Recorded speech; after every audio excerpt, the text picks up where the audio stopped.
equals the total number of minutes, where do you see it in the double number line?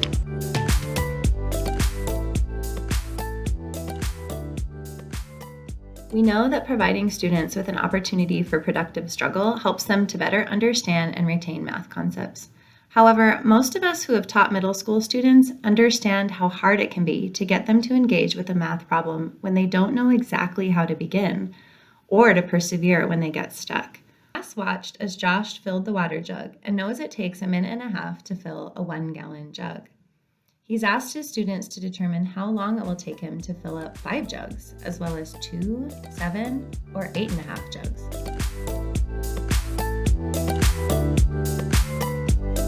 I decided to add it all up, but that was going to take too long, so we did 1.55 times 5 equals 7.5. And how we got that is up here. We drew the 5 gallons, and then the 5 bits. Each gallon takes 1 minute and 5 seconds. Why might that be something I have a question about? Ready? Thank you.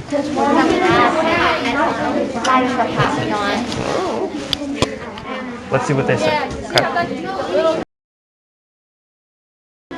Anybody else that you want to hear from? I would say just one other person. Henry, I guess? Okay, Cammie and Henry.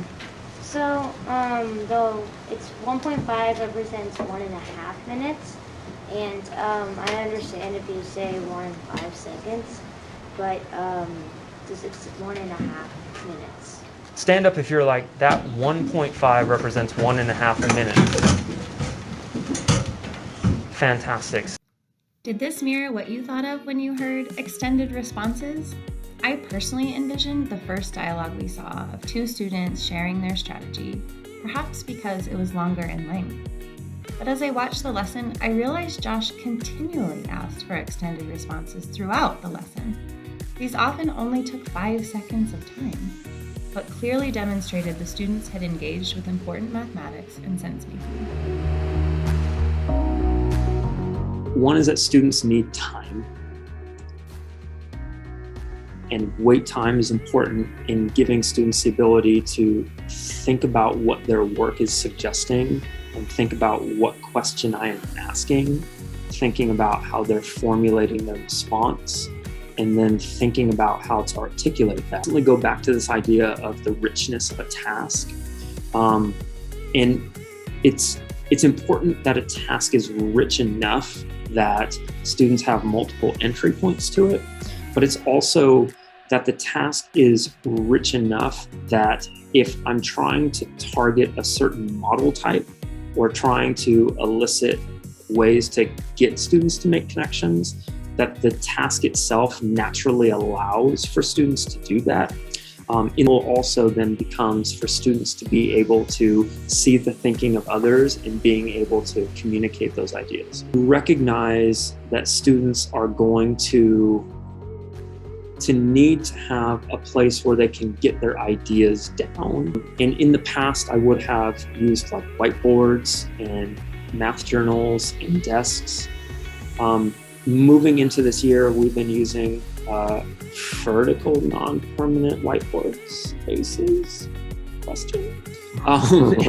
But what's really rich about it is that the elements of the whiteboard, which allows for students to really explore ideas and to be able to make mistakes and immediately erase them, is something that before I would have looked at it and said, no, keep your mistakes. And now I'm less concerned about that because the idea of students struggling through communication and speaking means that they have to feel pretty comfortable and confident in the culture of our classroom. What does this 1 represent and what does this 1.5 represent? Oh, so it represents, hold on. It represents the course, yeah. So it represents the main. How could you label that so that if I brought another group over here that they would be able to see that and be able to make... I'm going to wrap up here. get some gray hairs today.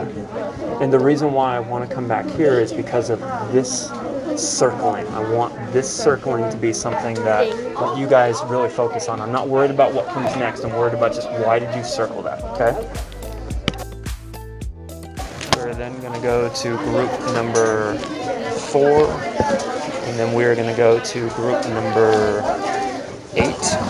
And the reason why is we want to have a starting point with group 3 that everybody's going to be able to see, and then we want to be able to build up to some of the other thinking. So we'll go from there. You've made sense out of what group number 3 is doing.